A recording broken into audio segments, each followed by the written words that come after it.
Now broadcasting from his hidden bunker and fully stocked bar, it is the Saturday Report with Colt Sebastian Taylor.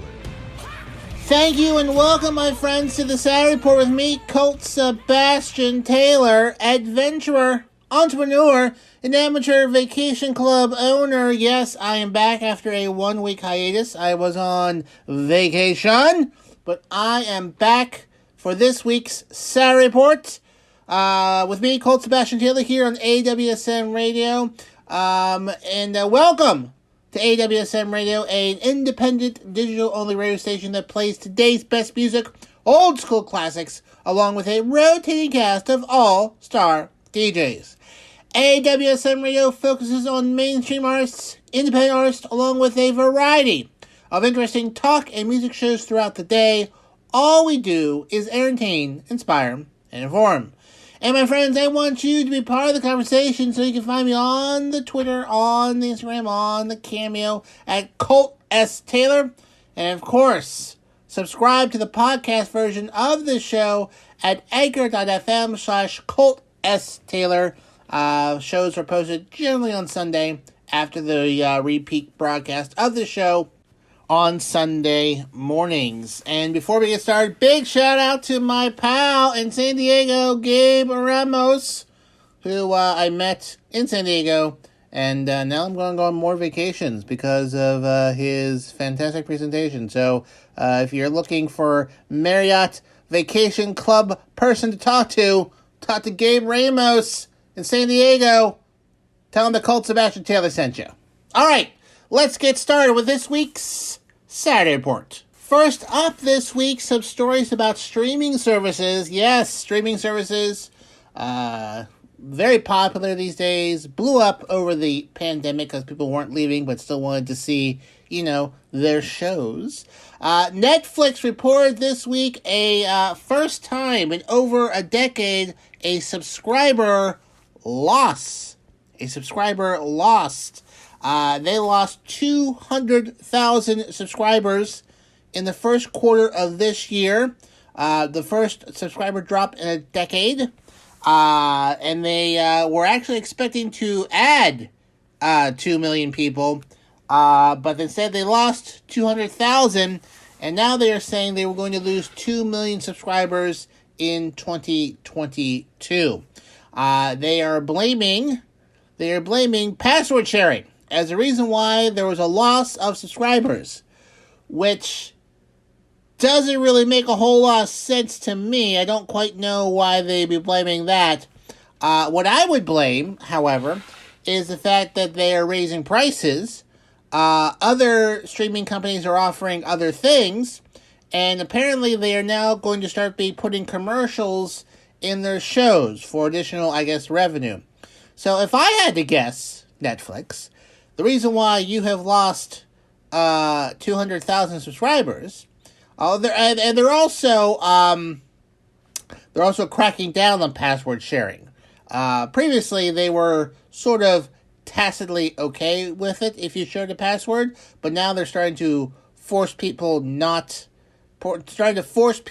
to pay for those accounts and not share passwords amongst one or two different households. So they're saying because of that, they lost subscribers.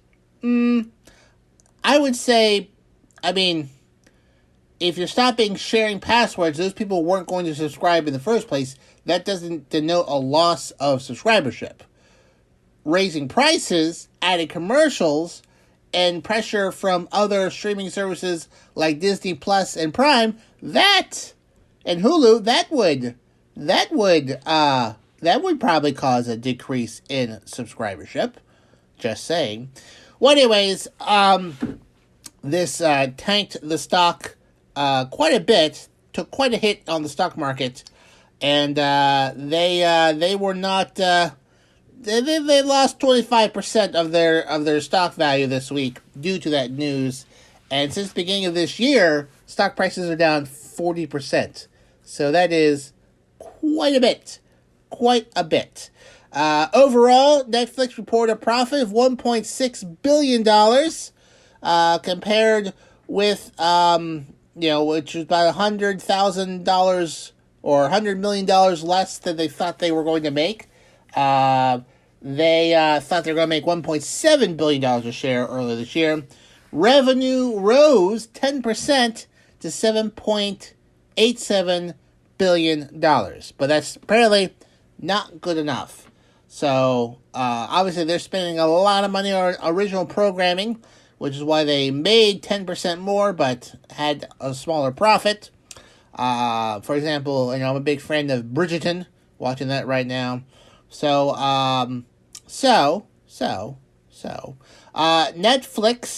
Netflix is under a little bit of pressure right now.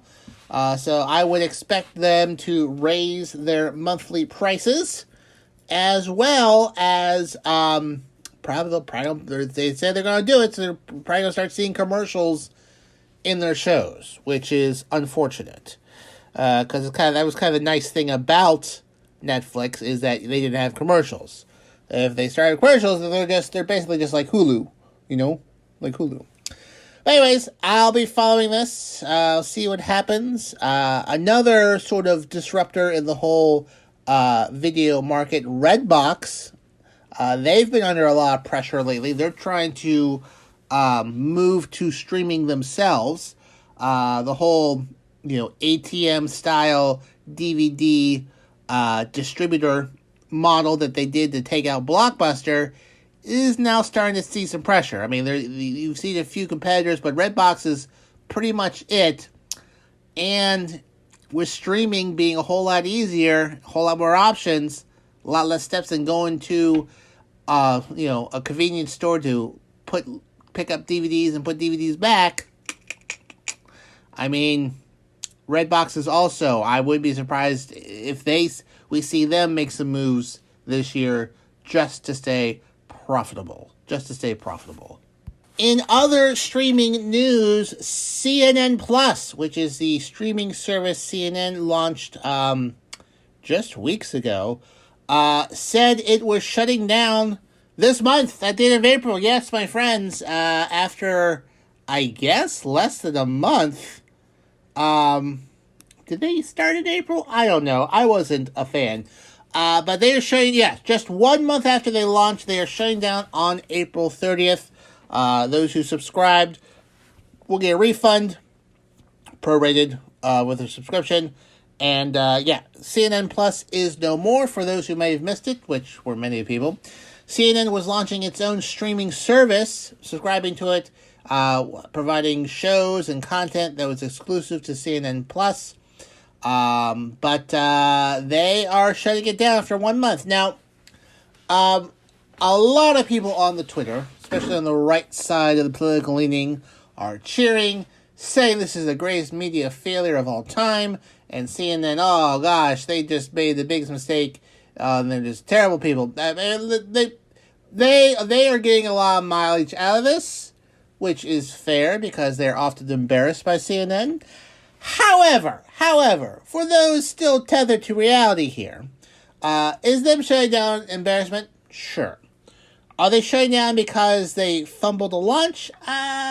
Maybe, maybe not. But the reason why CNN Plus is shutting down is that CNN is under new management. CNN's parent company, Warner Media, merged with Discovery to form Warner Brothers Discovery earlier this month. It's a new company with new management, with new people in charge, with new things. That includes streaming service, like HBO Max, which is another streaming service. And apparently the head honchos at Discovery did not want CNN Plus to launch. It's like, we've already got streaming services. We don't need another one. But because of the rules in terms of mergers and what you're allowed to communicate with companies before you officially own it, they couldn't convey that message to CNN, so they went, full steam ahead. And once they're in charge, the head honchos at this new company are like, okay, listen, we're not doing this. And they're shutting it down. So, for those who think this is a tremendous failure on CNN's part, I would say it's more of a unfortunate set of timing of management that didn't want to do this and couldn't do anything about it until they owned the company about a week after this launched. So now it's done. So CNN Plus had CNN itself had spent a bit of money getting new talent and putting together production crews, staff. Chris Wallace from Fox left Fox to start his own new show on CNN Plus. And now everything is kind of up in the air, right now. They say that some shows on CNN Plus may end up on CNN Live programming or on HBO Max. I imagine Chris Wallace will probably be appearing on CNN. He's like a legitimate journalist and whatnot, so he'll probably pop up on CNN. For those people who are hired and cannot find new jobs in CNN's or Discovery's sort of umbrella company, they're getting 6 months severance, so they can go find new jobs. So it's unfortunate for those who probably have rearranged their lives to do this and then find out a month later that you're not doing this. So hopefully everyone involved will land on their feet and get a new job and whatnot. I'm sure the folks at CNN will try very hard to get them employment elsewhere, either in the company or elsewhere. But yep, if you're a big fan of CNN Plus, well, you're going to not see it in about 5 days, because it's going to be ending on April 30th. I will be launching my new streaming service, Colt Sebastian Taylor Plus, where you can listen to me just sort of randomly talk about stuff every month for a very small subscription. Details to be launched later. Finally, in streaming news, I had mentioned this just a few moments ago, but Bridgerton, Netflix hit show, released season 2 recently, and it has already knocked out the first season of Bridgerton as Netflix all-time TV rankings, most popular English language TV series of all times. As of this week, Bridgerton Season 2 had reached 627.11 million hours viewed since its launch on March 25th, though. Over 500 million hours worth of Bridgerton was viewed. Not too shabby. On Netflix, that outranks the first season of Bridgerton, which was the most viewed series ever. And it's listen, I do enjoy myself a good period piece. It is pretty good. It is pretty good. I definitely suggest you should watch it. It's a very, very first and second seasons, fantastic. With that said, however, it is not the most watched series of all time. The winner for non-English language series, the Squid Game, still number one, scored 1.65 billion hours watched in the first 28 days. That compares to Bridgerton's 625.49 million hours. So about, let's say, almost 3 times the number of people watched the Squid Game, which I have not seen. I hear it's very good, but I haven't. That's on my queue, but I much rather watch myself Bridgerton than the Squid Game. I like costumes. That's just me. But anyways, the rankings, top 10 rankings for Netflix are as followed. Number 1, Bridgerton Season 2. Number 2, The Ultimatum, Marry or Move Season 1. Haven't seen it. Anatomy of a Scandal, a limited series. Bridgerton Season 1. Next, Our Great National Parks, a limited series narrated by Barack Obama. Inventing Anna, a limited series. Queen of the South, Season 5. Better Call Saul, Season 5. Jimmy Savile, A British Horror Story, a limited series. And finally, Is It Cake, Season 1. I I heard of some of those. Some of those, I have not. I don't even know what Is It Cake season 1. Because there's multiple seasons. I wonder what that show's about. Like, you eat something, you try to figure out if it's cake or not? Well, anyways, Bridgerton season 2, very popular, and rightfully so. It's a great show. You should check it out. Speaking of checking things out, my friends, you need to check out my pal DC. He has a series of shows here on AWSM Radio this weekend, and every weekend for that matter. On Friday nights at 9 p.m., it's DC Live in Effect. You don't want to miss out while he smashes it, kills it, destroys it on the ones and twos, kicking the beats from South Florida every week. Then on Saturdays at 10 p.m., you want to check out DC's House Party Saturdays. DC brings his freestyling DJ to the max. House Party Saturdays gives you the Miami vibe without actually having to be there.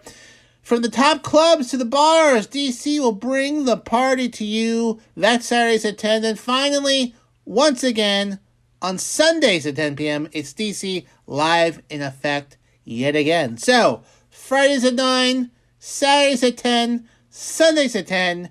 It's DC Live in Effect, DC House Party Saturdays, and then DC Live in Effect again, once again, right here on AWSM Radio. Check it out. Next up, friends, YouTube. Oh boy, YouTube. You know, back in the day, I used to do YouTube videos quite a bit, but YouTube does not really support small-time creators like myself. I don't have hundreds of thousands of fans, therefore YouTube doesn't really care about me. Therefore, they're not going to give me any nickels or pennies for advertising, but they'll make money off my videos. So, long story short, I don't do YouTube videos anymore. I just do shows for you, my friends, people who appreciate me. Anyways, that actually doesn't have to do anything with YouTube, the company itself, but a YouTube influencer, Trevor Jacob, had his flying license revoked. Why, you asked? Well, apparently, last year, Trevor here faked a plane crash to get views and likes. Yes, you heard that right. He faked a plane crash. He had a little one-seater, and faked a plane crash, filmed it for YouTube likes and views. It's like, well, how did he do that? Well, he was flying, claimed he had engine trouble, and then jumped out of his plane. Fortunately, he was wearing a parachute, and then filmed himself parachuting, and then filmed the plane crashing into a hillside. Fortunately for his YouTube channel, he also had a camera mounted to the wing of the plane, so they could sort of record the entire glide into the ground. Then he sort of landed in some brush, went to the plane, got the camera, and then didn't know where he was, allegedly, and then made his way to civilization, came back and cleaned up the wreckage and disposed of it, flying over the Los Padres National Forest in California. Immediately as he posts the video, the 28-year-old of himself parachuting out of the aircraft, a lot of people called shenanigans and BS, saying that he had done this on purpose. According to the FAA, they said, you demonstrated a lack of care, judgment, and responsibility by choosing to jump out of the aircraft solely so you could record the footage of the crash. Your egregious and intentional actions on these dates indicate that you presently lack a degree of care, judgment, and responsibility required of a certificate holder, which is allowing him to legally fly. And so he is now no longer allowed to fly planes on his own. I'm sure he can appeal it, but tough luck. So the FAA thought it was weird that he was wearing a parachute in the first place if he wasn't planning to do it on purpose. They said, during this flight, you opened the left side of the pilot door before you claimed the engine had failed. Because again, this was all on film. All on film. And then they said he made no attempt to contact air traffic control on the emergency frequency. He did not try to restart the engine. And he also did not look for a place to land. He just jumped out of the plane. They said, even though there were multiple areas within gliding range which you could have made a safe landing, and then he also recovered and disposed of the wreckage. So, so he's no longer allowed to fly. He's only has like 100,000 views, so hopefully he made a few nickels off of those ads. Apparently, the New York Times contacted young Jacob here, asking him for feedback, and then he wrote back, "Where did you get that information?" ? And then he did not respond to any follow-up emails from the New York Times about this. So, my friends, I know views are important. You gotta get the subscribers. I know I enjoy getting subscribers, but just as a rule of thumb, you probably shouldn't stage crashes that would involve a federal agency, film it, post it for likes and views. It is generally frowned upon by most people, especially the FAA. So, Mr. Jacob here, I think you're grounded. You're grounded for the time being. Only paper airplanes for you, sir, for probably the foreseeable future. We now move on to Amazon. Amazon, the conglomerate international company killing small businesses elsewhere. But boy, howdy, do I like that Prime subscription. Get things in 2 days. How amazing.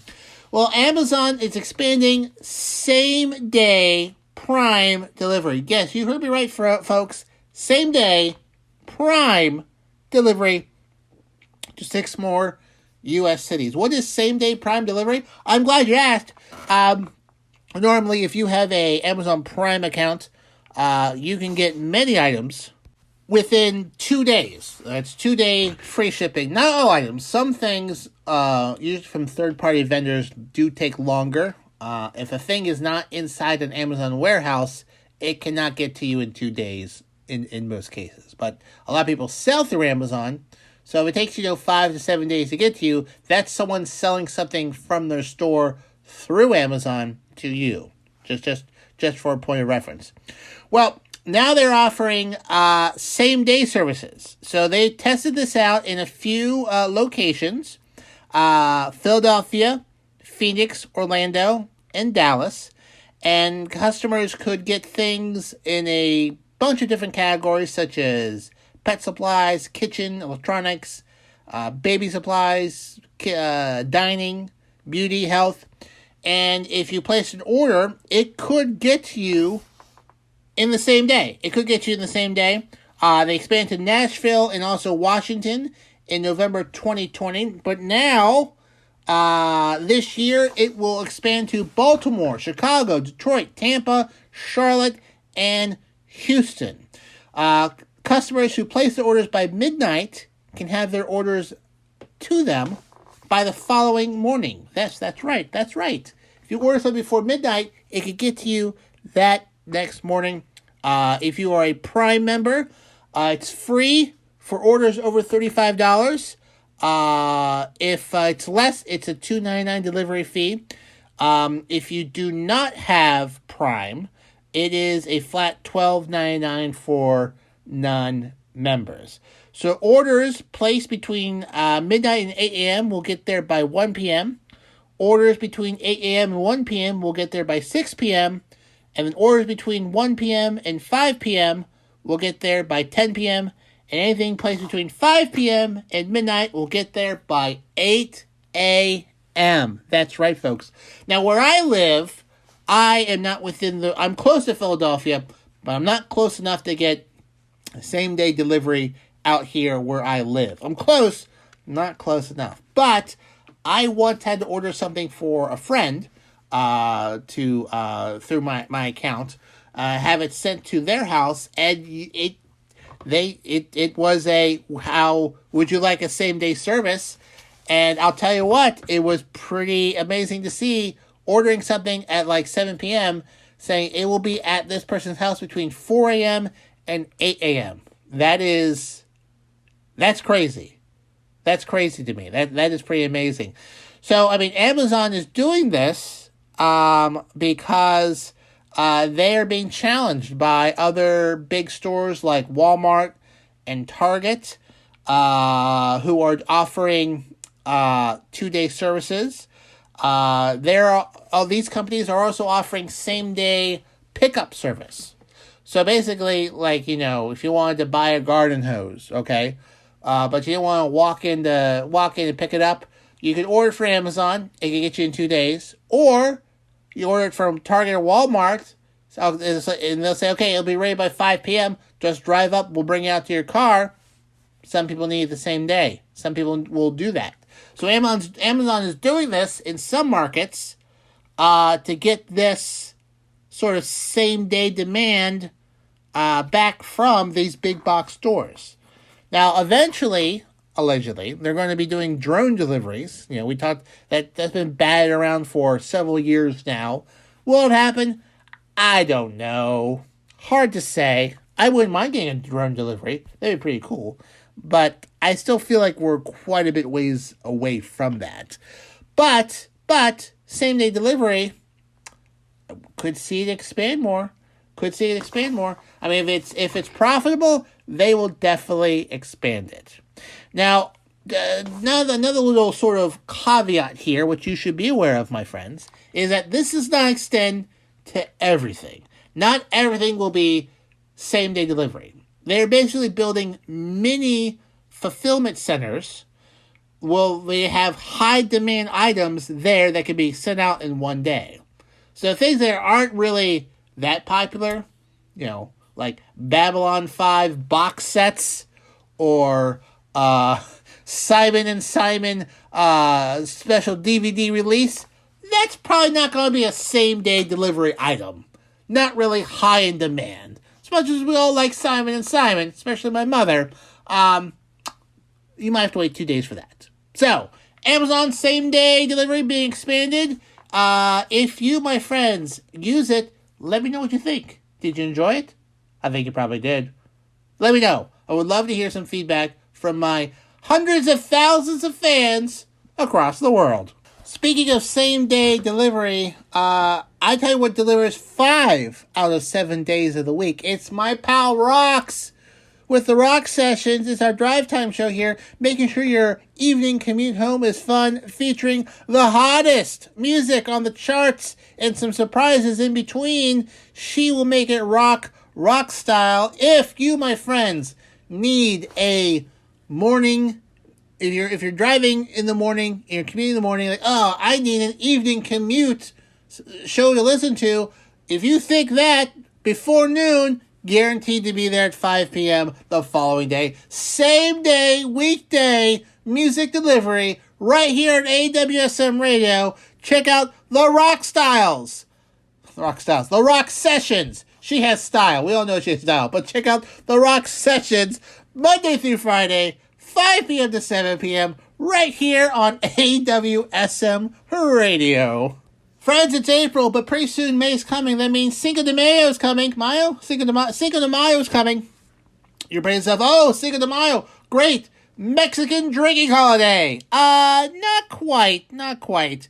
That's not the reason why people celebrate May 5th. Actually commemorates the anniversary of Mexico's victory over the French Empire at the Battle of Puebla in 1862. Bet you didn't know that.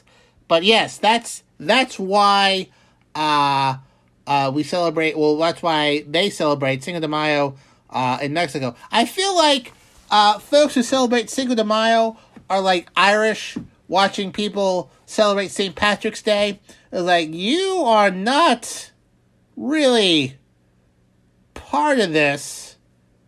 All right. Like, I myself do not go out of the house on St. Patrick's Day. It just is obnoxious. It's obnoxious. And I imagine my brethren who have also a holiday of celebration and imbibement feel the same way. But anyways, one of the popular drinks on Cinco de Mayo is tequila, obviously. And in Michigan, a kindergartner started off a little bit early this week by bringing tequila to school and sharing it with classmates. Now, that is quite the 5-year-old, but the person did not do it on purpose, thought it was juice, and came in, shared it with some kids. They took some drinks, and guess what? They got a little drunk, a little tipsy, and the teacher finally was able to get it away and sent the kids home. No one got hurt and whatnot, but it was a bit of an incident. So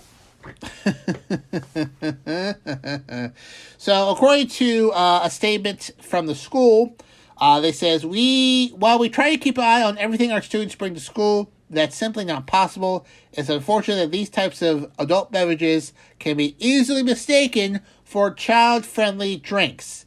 Yes. Now, some parents are outraged, which they say to their children. I understand and whatnot. But some parents want the child's parents to be punished by this. According to one parent, Alexis Smith, she said, probably waving her hand around after telling kids to get off her lawn, if your child knows what it is, nothing wrong with that. But they should know not to touch it. That is not for kids. Thank you, Alexis. We know. Listen, I don't think parents should be punished for this, okay? A lot of adult, because it wasn't like hard tequila.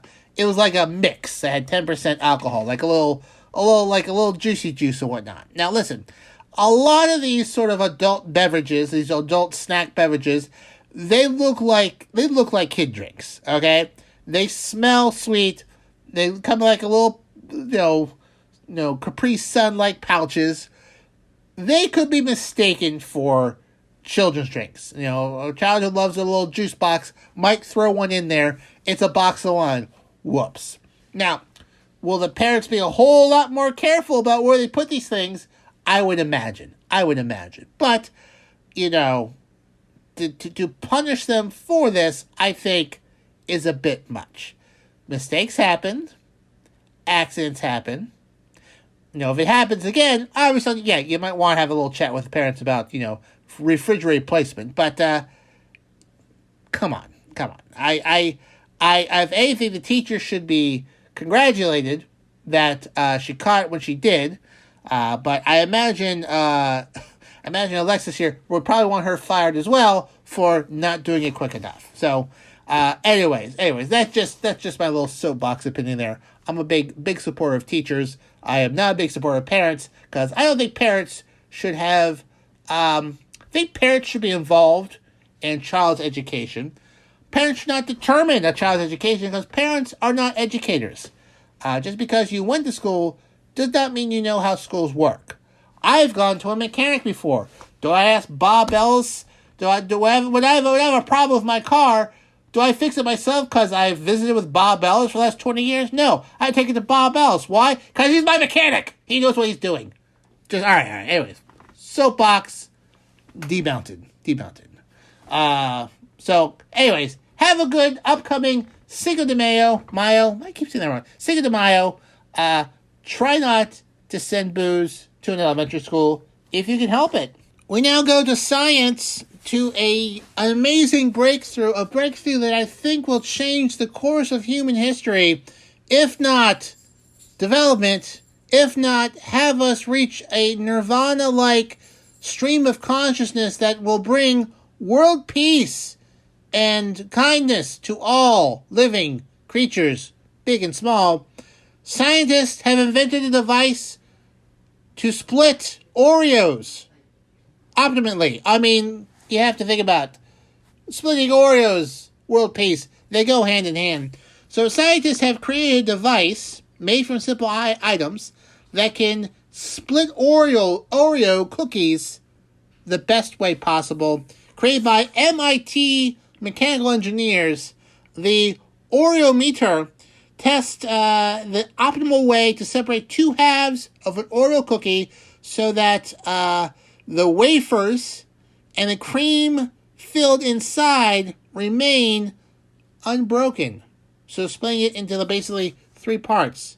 Pretty amazing stuff. Now, you probably think, oh, that's a little silly. Well, yes, but they're basically studying matter. Because, cookie and the icing, they're both matter, but they're both different kinds of matter, and they have different properties, and being able to separate matter is helpful. It's helpful. Like extracting elements from rocks and minerals, that's kind of the same sort of concept they have here. Now, obviously, it's going to take years and years of research to apply this elsewhere, but the sort of concept behind it, they decided to start real easy and something that everyone can get their brains around, an Oreo cookie. So basically, the Oreometer, as it were, is open source. So that means you can build your own Oreometer and use it to separate cookies perfectly, just like the MIT folks did. I imagine if you have like a 3D printer, you can print out the little parts and whatnot to put together this machine and do it yourself. You can do it yourself. So the Oreometer is not capable of peeling, okay? So they basically used a twisting method with clamps to have just enough torque to torque to twist it perfectly. So if you have a 3D printer, I recommend you can find online to build an Oreometer. Let me know how it works out. I do not have a 3D printer, so I can't field test this myself, but we live in amazing times. Imagine my grandmother, Woogie. In her day, she had to get on a train, use a telegraph to get Oreos sent to her via Wells Fargo. One Oreo cookie took 8 months to travel across Pennsylvania. It's just crazy. It's crazy. By train, horseback, people would die on the trail getting Oreos to her. Now we have machines to pull them perfectly apart. We live in amazing times. So I'm sure my grandmother would say, I just like to dip them myself. I don't know why you need these crazy machines, but we got these machines now. So enjoy your Oreo cookies however you like, my friends. Machine-wise or old-fashioned, they're good one way or another. Not a sponsor of the show, but they should be. And what you should do every Wednesday, my friends, is tune in to AWSM Radio for all your sports needs.